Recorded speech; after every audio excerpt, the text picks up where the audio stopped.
Bueno, ¿quién es Carmen Guarini? Para los que no la conocen, Carmen nació en Buenos Aires, es licenciada en Ciencias Antropológicas por la UBA y doctora de Cine Antropológico por la Sorbonne y París-X en Nanterre, en Francia. El antropólogo y también cineasta Jean Rouch, que fue inspirador de la Nouvelle Vague, fue tu director de tesis en la Universidad Francesa.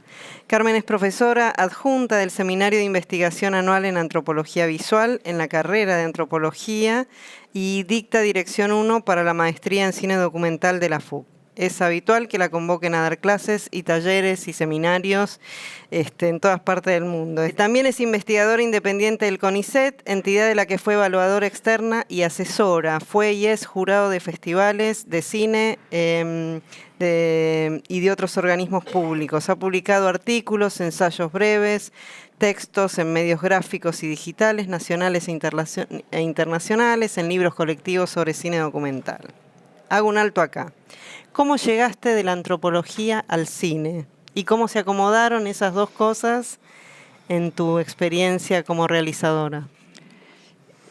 Llegué de una manera absolutamente casual. Yo nunca me propuse ser cineasta, nunca pensé que podía llegar a serlo, ¿no? En realidad, cuando terminé mi carrera, hice este salto del otro lado del charco un poco por las circunstancias históricas. Aquí se vivía la dictadura y, terminaba yo la facultad, no veía qué podía quedar a hacerme, entonces decidí emprender esta cuestión de irme y por casualidad me encontré con una formación que tenía que ver con el cine antropológico, una cosa que yo no sabía que existía.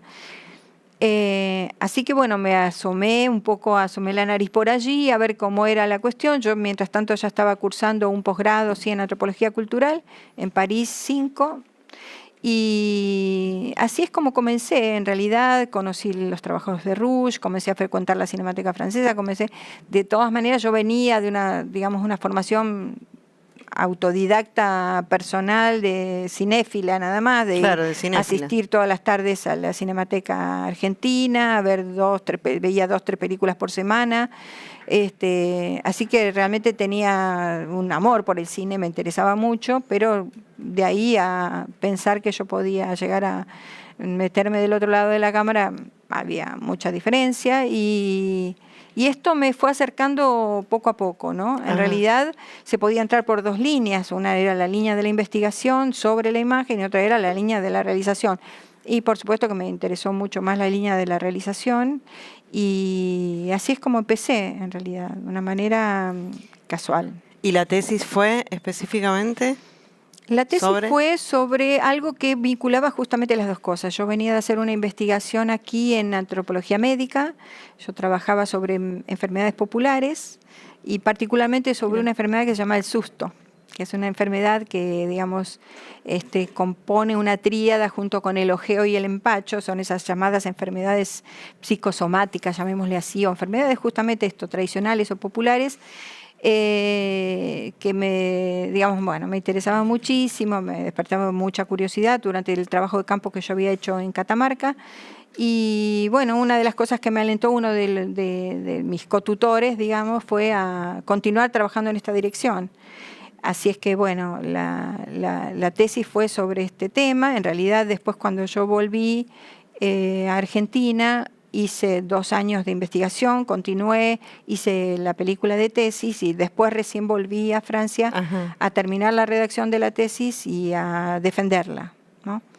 En realidad la película, que nunca la terminé, quedó a doble banda. Fue una película que filmé en 16 milímetros con la ayuda de Marcelo Céspedes, que en ese momento ya habíamos empezado a trabajar juntos, un poquito. Él me asesoraba, yo estaba haciendo como mis primeras armas reales, en el mundo real del cine. Claro. Y él me colaboró muchísimo con esa película y yo trabajé sobre una curandera, en realidad una curandera que curaba el susto. Muy bien, hay que terminar esa película. Sí. El susto, es genial. Bueno, sigo un poquito. En 1986, junto a Marcelo Céspedes, Carmen Guarini fundó Cineojo y según la página web de Cineojo fue productora pionera en Argentina dedicada exclusivamente a la realización de documentales de autor, con el objetivo de desarrollar el cine documental de creación. ¿Qué sería el cine documental de creación? ¿Cuál era la expectativa de ustedes? Sí, son palabras que nos quedaban grandes al inicio. No, son expectativas. Son como, bueno, estas cosas, objetivos, ¿no? En realidad veníamos los dos de haber convivido, digamos, con un tipo de cine, yo por haberme formado en Francia también, que no se conocía en Argentina. Es decir, entender que el cine documental podía ser un cine narrativo, un cine con protagonistas, un cine que contaba historias. Marcelo, por su lado, tenía una experiencia en cortos documentales muy deudores, digamos, de la Escuela de Santa Fe, de Raimundo Gleiser, en fin, del cine de la base, un cine que venía de la militancia política. Y yo llegué con otras ideas de hacer un cine más al estilo Rouge, un cine experimental, un cine que, digamos, pudiera hablar de lo cotidiano, desde lo cotidiano, sin necesidad obviamente de recurrir a explicaciones, sino a ir registrando un cine observacional, lo que podría denominarse un cine observacional. Entonces, digamos, nos propusimos de alguna manera intentar desarrollar ese tipo de cine porque era lo que nos gustaba, era lo que yo de alguna manera había visto en Europa y lo que él fue también asimilando a los distintos festivales a los que pudo asistir a partir de sus 2 primeros cortos, que fueron cortos muy premiados. Recordemos que era el inicio del fin de la dictadura. Claro. Y, digamos, él junto con el grupo Cine Testimonio comenzaban a hacer cortometrajes de tipo político y de tipo social. En ese grupo Cine Testimonio estaba Tristan Bauer, por ejemplo, Laura Búa, Silvia Chambillar, Tito Giudice, o sea, un grupo de gente que fueron de alguna manera aquellos que empezaron a recuperar los hilos de ese tipo de narración de lo real en un momento que era además muy difícil sacar una cámara a la calle, ¿no? Claro. Entonces, él con esas películas comenzó a viajar, también a descubrir qué era el cine documental, ¿no? Que podía ser otra cosa distinta a lo que desde aquí se entendía hasta ese momento. Hay que entender para los más jóvenes que en realidad no había internet, no había, no había DVDs circulando de un lado a otro, en fin. Entonces, hasta que las películas no llegaban, no se entendía. Y esto fue un poco los objetivos justamente de Cineojo, no solo hacer, sino dar a conocer, porque una de las primeras cosas que yo decía era, bueno, si la gente no entiende de qué es este cine, ¿cómo va a entender lo que queremos hacer? Y así es como en realidad al poco tiempo nos transformamos en una pequeña distribuidora, que conseguimos materiales fuera del país, lo subtitulábamos y tratábamos de difundirlo, ¿no? Porque realmente, así como nosotros lo descubríamos, queríamos que el público también lo descubriera y era la manera de construir un público. Casualmente, unos años después, bastantes años después, arman Doc Buenos Aires, que hoy en día, ya con 14 ediciones, quizás sea el festival internacional de documental más importante de la agenda, por lo menos porteña. Yo creo que del país también, porque no hay otro de esa envergadura. Y bueno, y sigue siendo una cita para conocer las tendencias del cine documental de todo el mundo, ¿no? Las películas que ustedes traen. Bueno, realizadora, productora cinematográfica. En 2008 Carmen Guarini fundó su propia productora, El Desencanto, que toma el nombre de una película se me fue el nombre. De Chavarri, del director español. Bueno, en 1986, Hospital Borda, Un llamado a la razón, fue la primera película tuya en coautoría con Marcelo Céspedes y ya hecha por el sello Cineojo. Después le siguieron varios trabajos, entre otros Buenos Aires Crónicas Villeras, La Noche Eterna, sobre los mineros en Río Turbio, La Voz de los Pañuelos, un documental sobre madres, Jaime de Nevares, Último Viaje, sobre el obispo neuquino asesinado durante la dictadura, Tinta Roja e Hijos, El alma en dos. Vemos un fragmento de Tinta Roja y conversamos un ratito.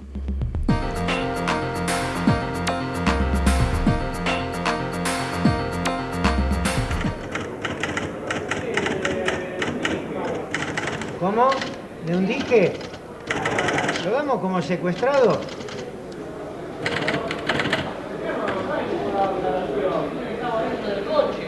Pero apareció, ¿pero qué le decimos? ¿Que lo habían secuestrado? ¿Cuándo? ¿Desde cuándo había desaparecido? A ver, dame el paquete de la foto.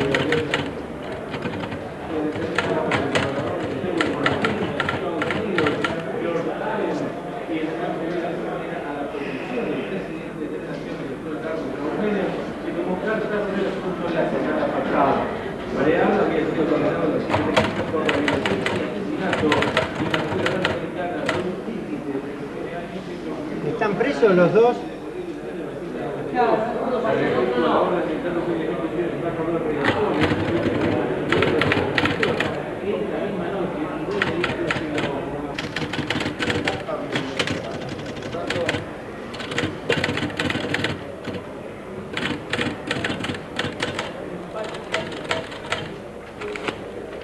Material.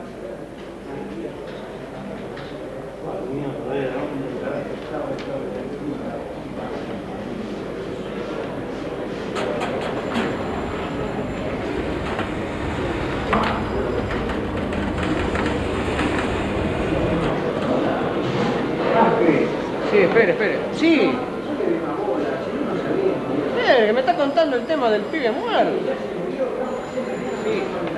Sí, no, cuéntame. Sí.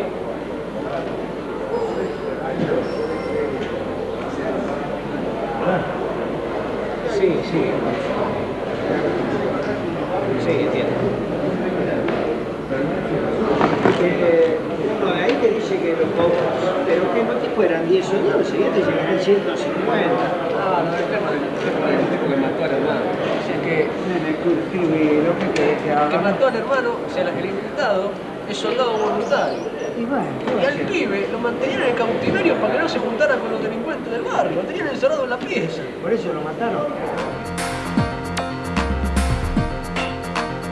Bueno, Tinta Roja, como todos habrán visto, pone la cámara en la redacción del diario Crónica y en particular sobre una persona que no aparece en esta escena, que es Marta Ferro, una legendaria periodista, ya murió, de policiales. ¿Cuál fue la motivación para filmar esta película? En realidad era el momento del menemismo Ujú. y yo llegué, estaba haciendo 1998 exactamente, ¿no?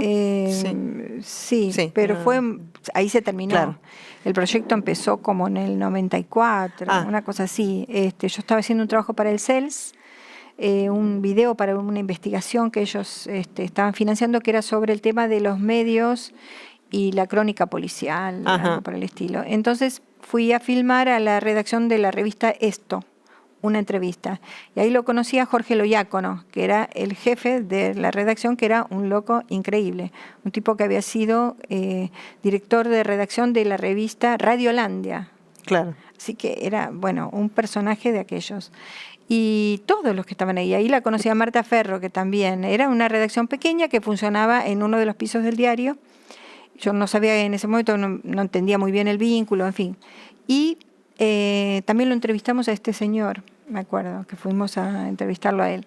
Pero, digamos, me interesó muchísimo lo que pasaba en la revista, porque en realidad la revista Esto salía una vez por, no me acuerdo si era quincenalmente o una vez por semana.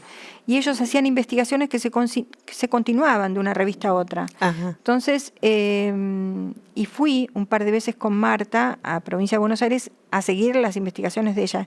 Y eran cosas que rozaban el delirio y el drama social. Bueno, se juntaba también con la situación económica, de desastre económico que estábamos viviendo. En fin, era todo un panorama realmente donde se podía hablar justamente de lo político a través de hablar de lo policial. Y a mí me pareció muy interesante dar cuenta de esto, ¿no? Del amarillismo creciente que iban también adquiriendo las noticias en general en Argentina, no solamente en el diario Crónica o en la revista Esto.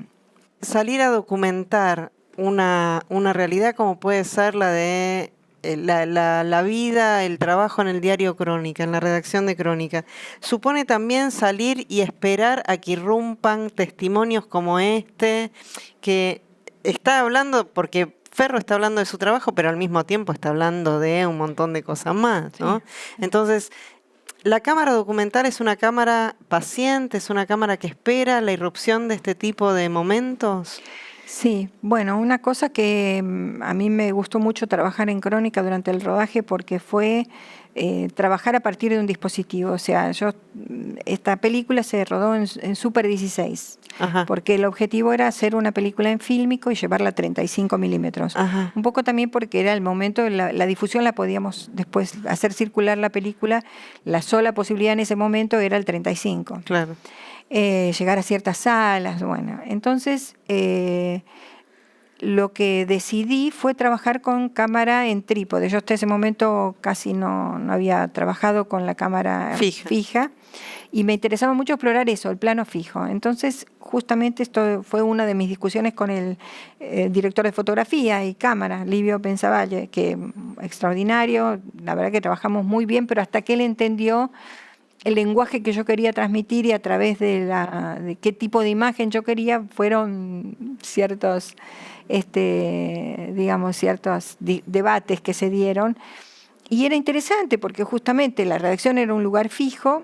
Claro. Y la gente, digamos, era como un ballet, había una circulación siempre por los mismos lugares. Y además lo que era interesante era también la cuestión del tiempo, porque el diario había que hacerlo en 3 horas. Digamos, yo filmé en realidad en 3 redacciones. En el mismo espacio se daban 3 redacciones. Una claro, para sacar el diario matutino, el vespertino claro, y el nocturno. El nocturno. Entonces, pero cambiaban los jefes de redacción, cambiaban los periodistas, cambiaba todo. En la película todo eso aparece unificado, pero en realidad... Y, digamos, para lograr eso, obviamente había que trabajar de cierta manera. Entonces me pareció una buena estrategia que funcionó bastante bien, creo. Trabajar eso, trabajar el sonido, trabajábamos con muchos micrófonos al mismo tiempo, porque la idea era justamente trabajar, digamos, poder obtener cierta espontaneidad en lo que ocurría, cierto nivel de verdad, llamémosle así, y sin incomodar el trabajo, porque en realidad nosotros éramos intrusos y yo no había tenido tiempo de hacer una inserción previa en ese lugar, digamos que ellos se acostumbraran a nosotros, porque en realidad la idea era trabajar en la revista, donde yo sí venía haciendo un trabajo con ellos, pero la revista, cuando conseguimos el financiamiento para la película, había cerrado. Entonces, bueno, lo que me ofrecieron fue trabajar en la redacción del diario, donde 2 de los periodistas que conocía de la revista estaban. Tinta Roja fue la penúltima película que hiciste con Marcelo. ¿Cuáles fueron las facilidades o las ventajas y las dificultades de trabajar de a 2, digamos, de haber empezado un camino con otro, compartiendo la cámara, la producción, todas las decisiones? A mí al principio me pareció, bueno, me gustó mucho porque yo aprendí muchas cosas también, esta cosa de tomar decisiones durante el rodaje, ¿no? Que, digamos, yo no tenía mucha experiencia y Marcelo sí la tenía, así que fue muy interesante. Durante El Hospital Borda, que fue nuestra primera película, digamos, había momentos donde debatíamos previo al rodaje y en el rodaje se escuchaba solamente su voz, porque era muy complejo estar en situaciones delicadas y que los 2 opináramos. Y así poco a poco fuimos como también en distintos rodajes con Jaime, es decir, en películas largas, como compartiendo esos momentos, donde hablaba uno, hablaba el otro. Ya en esta película, como en Hijos, por ejemplo, en los rodajes estuve yo y él estuvo después en la postproducción, junto conmigo, terminando de darle una mirada a esa película, ¿no? Entonces, que fue, en ese sentido fue interesante y fue como una transformación o un cambio en los 2 también que se dio de manera bastante natural, hasta que después, bueno, él siguió trabajando más en la producción, que era lo que le interesaba, y yo me dediqué más a la realización. Mientras preparaba la entrevista recordé, hay un ensayo muy breve de Virginia Woolf que se llama El cuarto propio, que lo escribió en 1929, donde ahí lo que hace Woolf es reivindicar la habitación personal, la habitación propia y un salario mínimo, que en el caso de ella era una herencia que había recibido, para que la mujer escritora pudiera emanciparse y liberarse, ¿no? ¿Vos pensás que tus películas aportan una mirada de género sobre los objetos que tratás? No. No. Bien. De género, no. No. No, jamás filmo pensando en eso, en esta cuestión del género, no. ¿Pero no hay preocupaciones que tenemos las mujeres que los varones no tienen? Por ejemplo. No lo sé, porque Pensaba, los por temas... eso me gustaba recuperar tu experiencia con Marcelo, ¿no? Porque cuando planteaban una película, bueno, siempre hay distintas maneras de abordar un personaje o de abordar una historia. Entonces, me interesaba saber eso, si había discusiones, si había disyuntivas, si había perspectivas diferentes que ahí tenían que acomodar entre los dos, o si no. Supongo que había, ya no recuerdo bien, creo que sí, debates había, pero no involucraban estas cuestiones. Ajá. Simplemente, o si les involucraban, eran de manera inconsciente, ¿no? No. Bien. Bueno, Making Of fue tu primera película en solitario. Creo que sí. Fuera de cortos y otros trabajos, pero tu primer largo, digamos, en solitario. El título de Making Of en realidad replica la fonética de Making Of, que es un tipo de registro del detrás de un rodaje, ¿no? Del detrás de cámara de un rodaje.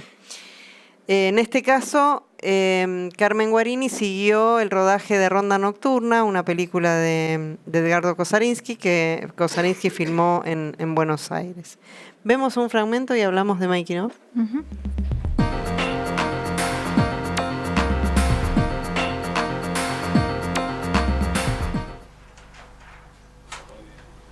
Estamos en un hotel alojamiento que sigue con su actividad normal. Solo se alquilaron algunas habitaciones para el rodaje. Eso genera en el equipo de filmación cierto cosquilleo y un ambiente risueño donde las bromas se mueven al filo de las dobles intenciones. El otro es todo como amarillo, muy amarillo. Ahí lo cambia. Que se mezcle. Que con un cambio, así lo cambia. No pasa nada, ¿verdad? Ponete ahí, Sergio, quiero ver la piel. No hace nada, de color no hace nada, es increíble. Mientras tanto, los actores ensayan sus letras, aunque no sepan el orden en que serán filmadas. Trabajan con palabras que tienen por ahora un destino desconocido. ¿Esto de la masturbación, eso no? Ajá. Sí. Normal, ¿no? ¿Hoy? Sí. Todo, boludo. Sí, yo lo sé. Como que no iba. ¿Te tocó alguna vez hacer este tipo de temas? No, nunca. Nunca. Yo sí he hecho escenas homosexuales, pero en teatro. Acá está, me puso la pista y para... ¿Volumen de tele? Dale. Porno no hay. Nosotros acá tenemos. ¿Porno? ¿Está acá mirando? Ese está supuesto. Yo como un actor francés que yo decía, pero esto está fuera de sincro. Y después me di cuenta que era que la dentadura postiza se le movía. Entonces me daba la impresión de que hablaba. Y no, cuando lo hablaba, ¿no? Entonces estaba el sonido directo y fuera de sincro. Está muy naranja esta. ¿Y qué está buscando el tipo ahí? El anillo que me olvidó. El Diego lo está buscando.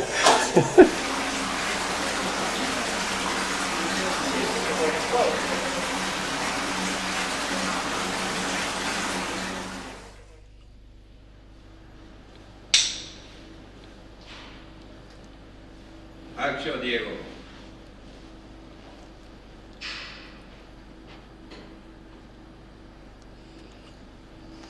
Si usted me lo permite, señor embajador, me parece que usted tiene demasiadas preocupaciones. Eso no es bueno para la salud. Un poquito de relax no le vendría mal a nadie. Yo soy especialista en masaje tailandés. Mi profesor es oriental y dice que soy el mejor alumno. Si usted me lo permite... Por favor, se supone que estamos entre gente como uno.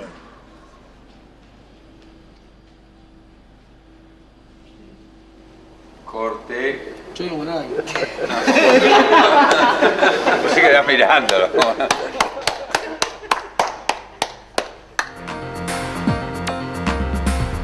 Ronda Nocturna, la película de Kosarinsky, sigue el derrotero de un taxi boy a lo largo de toda una noche y hasta la madrugada.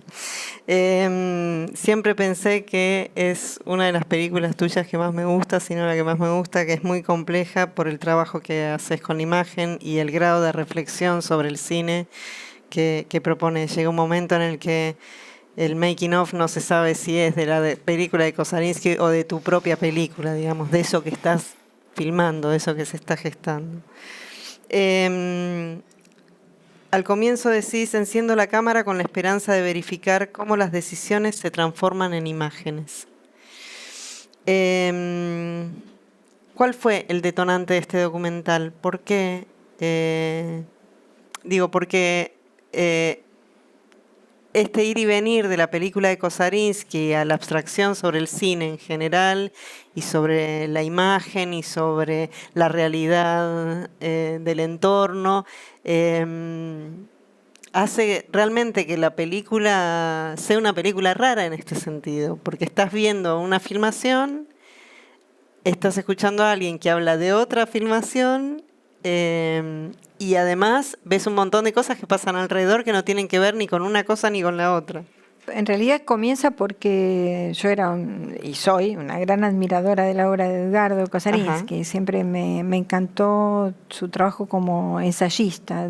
Para mí es un gran ensayista. Y me dio curiosidad un poco ver, nosotros estábamos produciendo su película, asistir a entender cómo él iba a cruzar estas cuestiones entre ficción y realidad. O sea, él iba a trabajar en lugares, escenarios naturales, la calle, bueno, estos mismos lugares, en fin. No había cosas preconstruidas, no las hubo prácticamente en todo el rodaje. Y quería ver cómo él iba a cruzar estos elementos, porque me parecía que podía ser interesante para pensar un poco esta idea de cómo se construye una imagen. En fin, tenía como 2 o 3 preguntas que me formulaba, pero era ir a ver. Como yo de todas maneras quería asistir al rodaje, llevé la cámara y eso es lo que salió, digamos. Lo que a mí me interesó mucho, porque yo primero me fui divirtiendo mucho con las situaciones, con todo lo que fue apareciendo, pero al mismo tiempo fui pudiendo pensar la película a medida que se filmaba. Cada noche aparecían cosas interesantes que me permitían reflexionar, anotaba algunos elementos, que son los que también después me permitieron construir ese discurso, digamos, ese off, que de alguna manera ejerce una especie de contrapunto con lo que se ve por momentos. Por momentos lo duplica, por momentos lo interroga, en fin. Y hay otras cosas que obviamente las encontré en el montaje, ¿no? Pero para mí es una película que también yo le tengo mucho cariño, porque es una película que la hice además sin ningún apoyo, no tenía ningún subsidio del instituto, para que les quede claro a los detractores de los subsidios. Me pareció que fue interesante en ese sentido. Para mí me permitió un poco afianzarme, digamos, en lo personal, y también en descubrir ciertas cosas que me parece que de las que no se habían hablado, por lo menos aquí, en las películas, claro. Y además me la tomé con mucho humor, ¿no? Fue muy lindo hacer la película además porque Edgardo en ese sentido siempre se mostró bien respetuoso. Digamos. Él estaba convencido de que vos estabas filmando un making of, efectivamente. Él no sabía muy bien lo que yo hacía. Yo le dije que quería acompañar su rodaje, que quería hacer algo, que me interesaban estas cuestiones de ficción y realidad, cosas que él también abordaba desde la escritura, porque yo me leí varias de sus novelas y algunos elementos los tomo, digamos, algunas ideas las fui tomando también de las cosas que él ha escrito, y me pareció, digamos, que había ahí algo que podía estar pasando y que se podía ir descubriendo con la cámara, y esto fue ir a explorar en realidad. Y él en realidad, sí, es cierto, él no sabía, por ahí en un momento de la película me presenta Carmen que está haciendo un diario de rodaje, o no sé, algo así, el making of, dice, ¿no? Y entonces yo tomo esos elementos para construir una especie de control que no era tal control, pero yo lo exagero, digamos que hay como una construcción también dramática que le aporta estos elementos que de alguna manera yo los manejo, los voy insertando de manera, digamos, para crear también una cierta tensión en el relato. Claro. Y a poder hacer todas esas cosas a mí me gustó mucho, porque fue como es decir, cada película uno va aprendiendo cosas también de sí mismo, de sus posibilidades, de las posibilidades del cine, de cómo finalmente el relato documental se transforma en una especie de...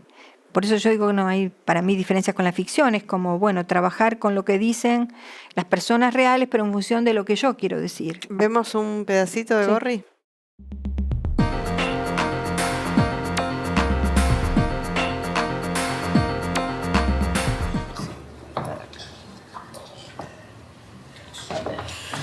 Esta no la tenés, me dijiste. No, esa está en Brasil. A ver, Jerónimo, vení, así me buscas una, que yo también la busco, pero que puede estar o ahí o allá, ¿viste? Entonces vamos a ir viendo. Esta, mira. Yo no recuerdo dónde están. Sí, el nombre. Escaparate. No, pero te muestro la imagen, porque por ahí te va a resultar. Esta, ¿te acordás de esta? Bueno, yo también la voy a buscar. ¿Cuánto sirvo?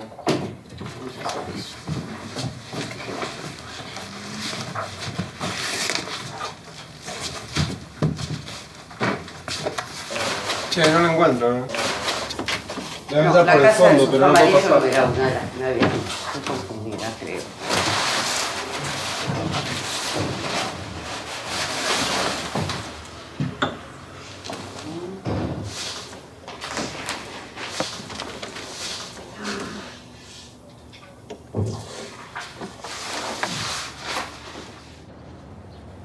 ¿Me haces un favor, Claudia?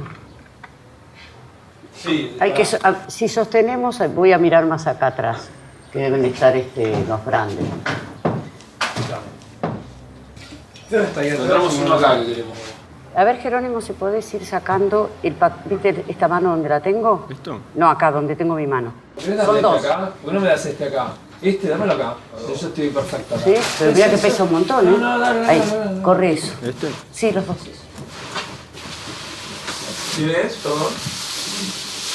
Esto lo largo acá, todo bien. Lárgalo, Sí, sí. sí. Ok. Cortarle ahí. Ahí está Noche Plateada por la Luna. Está bien. ¿Buscamos aquel? ¿Cómo hacemos para Escaparate encontrarlo? se lo vamos a buscar allá. ¿Cómo hacemos? ¿Se puede encontrar? Sí, sí, lo vamos a encontrar. Si está acá, lo encontramos. Nunca me resultó tan difícil buscar la obra.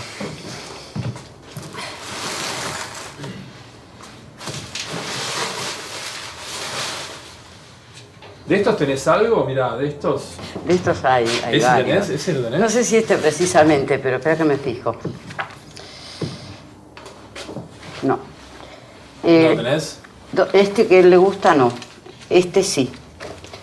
Este sí. Este está. Este está. ¿Dónde? Acá. Acá. Claro, una térmica.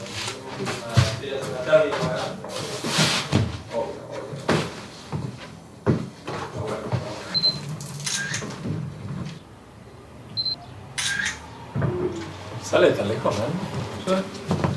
La que está acá atrás de una foto no está, ¿no? No, esa no. ¿Cómo es foto, loco?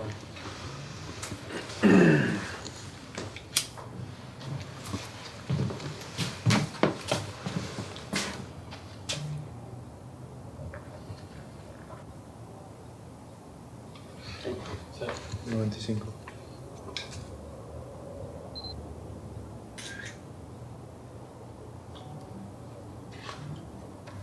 Me avisás mañana si la tenés ahí, la voy a ver. Sí. Mañana voy a estar ahí por el centro a las 4 y voy a ver la gorda, escaparate de nuevo y ahí redondeamos algo, ¿vale? Ok, ok. Sí. Chao, hasta luego. Hasta mañana. No, de nada, hasta mañana. Gorri no es un documental sobre Carlos Gorriarena, en realidad artista plástico estupendo que falleció en 2007. En rigor de verdad no es su biografía, sino que muestra fragmentos de una vida incluso tuviste que normalizar materiales documentales que te cedió Canal A, que te había cedido Jorge Cosi en su momento también. Sí. Y la preparación de una muestra, que eso también está documentado. Hay una idea que manifestaste en muchos reportajes y que a mí me parece preciosa como idea cinematográfica, que es que buscas con tus películas, bueno, filmar hechos mínimos a partir de la idea de que la memoria es una construcción cotidiana de eso, de hechos mínimos, ¿no? Entonces, que te interesa buscar y filmar esos hechos mínimos de manera tal de transmitir, decís vos, la memoria y la ausencia en esos hechos mínimos, en esos cuerpos que se mueven, a partir de experiencias cotidianas muy sencillas, transmitir eso, una memoria y una ausencia. O sea, poner en relación el presente con el pasado, de algún modo. La estructura que le diste a Gorri, ¿responde a esta voluntad de transmitir esa memoria y esa ausencia? Sí, bueno, creo que fue la película que más me permitió pensar el tema de la ausencia, de cómo filmar lo que no está, ¿no? Entonces me parecía que justamente una de las cosas que yo me pregunté, recuerdo que Silvia Vesco, que anda por ahí. Sí, la esposa de Gorri Arena y curadora además de su obra y curadora de arte. Ella me dio un montón de material que tenía guardado en cassette VHS, en algunos DVDs, de un montón de entrevistas que le habían hecho, sobre todo en los últimos años de su vida, ¿no? Y eso fue muy interesante porque mirar y volver a mirar ese material me permitió acercarme al personaje. Yo no lo pude conocer personalmente. En vida.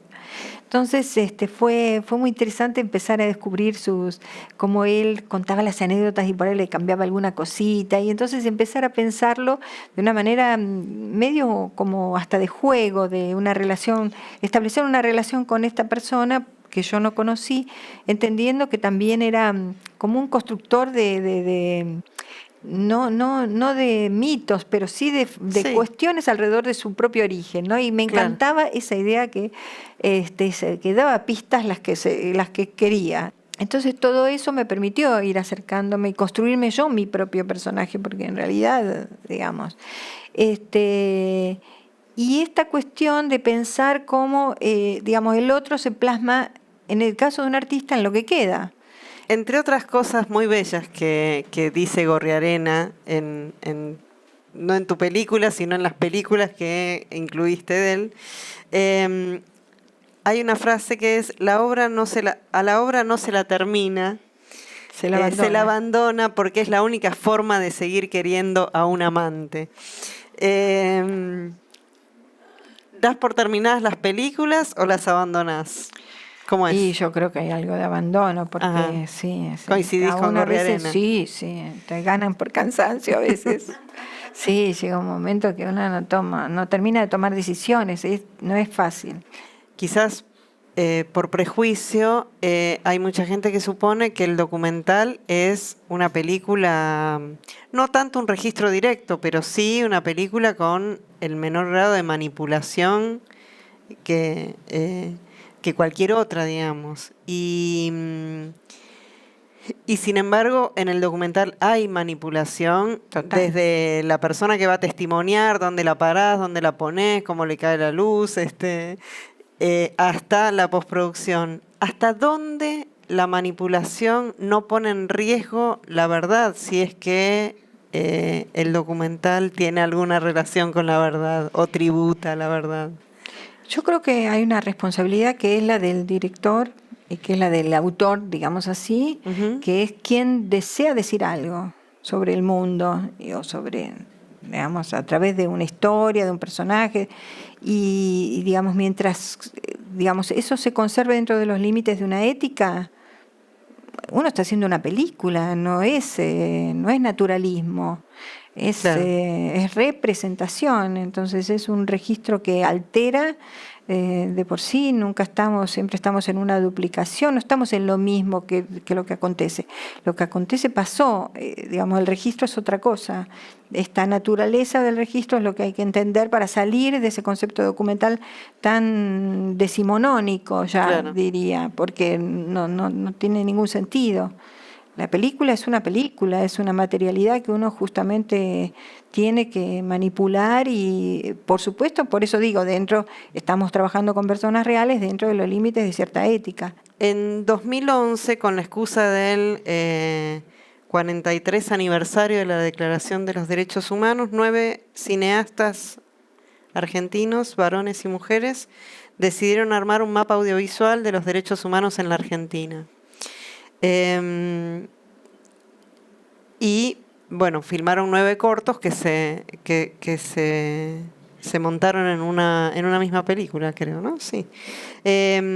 La tuya se llamó Baldosas en Buenos Aires, resultó la precuela de Calles de la Memoria después, y en ambas se narra la experiencia política y vecinal, comunitaria, de la construcción y el armado y la puesta de las baldosas que conmemoran a los asesinados por la dictadura cívico-militar. Los invito a todos a mirar una escena de Calles y conversamos sobre esta experiencia.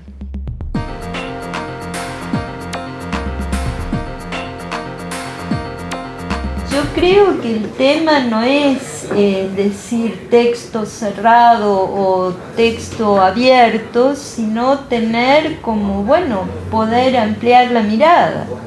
Barrios ya tiene esto que no es una cuestión caprichosa, es algo que fue pensado por todos los barrios y decidido de manera conjunta. El otro día ustedes me decían que tenían por asesinado a alguien que había muerto en combate.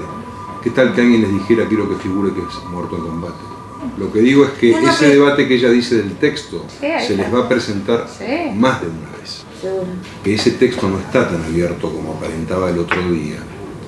Es complicado, digamos. Por lo menos debieron decirle, mira, por ahora este es el formato y en todo caso se discute y danos el tiempo para discutir. Todos nos movemos con la misma propuesta, fabricar la baldosa, hacer la colocación y reivindicar a todos los compañeros, por eso hablamos de militantes populares y de compañeros, y no importa en qué organización estaban, qué hacían y por qué fueron desaparecidos o asesinados. Yo soy de las que pienso que nosotros sobrevivimos como agrupación, como organización, como lo que quiera llamar, en esta tarea de marcar las baldosas y mantener la memoria de los compañeros y compañeras, justamente porque no entramos en la discusión política de etapas, de peronismo, radicales, porque el día que entremos, como entraron muchas organizaciones, no existimos más.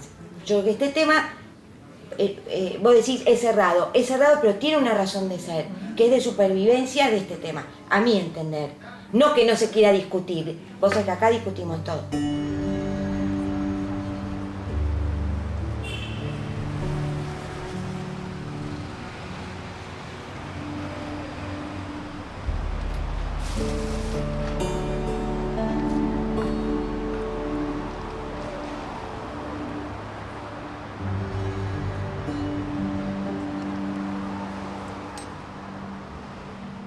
¿Cuántas baldosas se necesitarán fabricar para saldar las diferencias del pasado? ¿Cuántas para cubrir el olvido?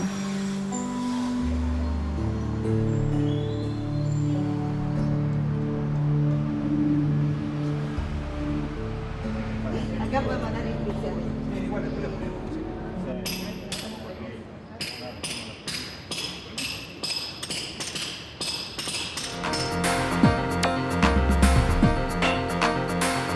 Me acuerdo cuando me contaste que estabas filmando esto.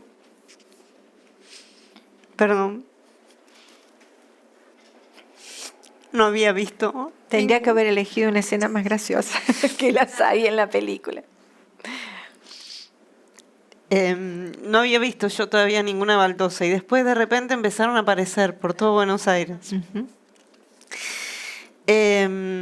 ¿Cómo fue el proceso de realización de este corto y después del largo? Porque en el largo vos cedés de algún modo la cámara, no la reflexión sobre lo que es el proceso, incluso de rodaje, y lo que significa registrar esa experiencia, pero sí cedes la cámara a tus alumnos. Y no recuerdo si todos, pero muchos eran extranjeros, con lo cual también es interesante los debates entre ellos en relación a los derechos humanos y a la propia experiencia vivida en sus países. ¿Cómo fue? ¿Qué decisión tomaste? ¿Cómo imaginaste esta película así? Bueno, en realidad a mí me apareció la idea de filmar, digamos, de empezar a comprender un poco qué estaba pasando cuando empecé a ver las baldosas en mi barrio, en Almagro. Empecé a ver, yo llevaba a mi hija a la escuela y veía cada vez más baldosas en ese recorrido. Yo digo, bueno, ¿qué es esto? ¿Quién las hace? Empecé a pensar en la posibilidad de, digamos, porque un poco esto es lo que siempre me interesó, esa dinámica que tiene en nuestro país el movimiento de derechos humanos, que me parece así de una riqueza además creativa sin límites. Realmente es impresionante. Todo el tiempo aparecen cosas, manifestaciones, formas de contar la memoria, formas de disputarle al olvido, como se dice. Entonces,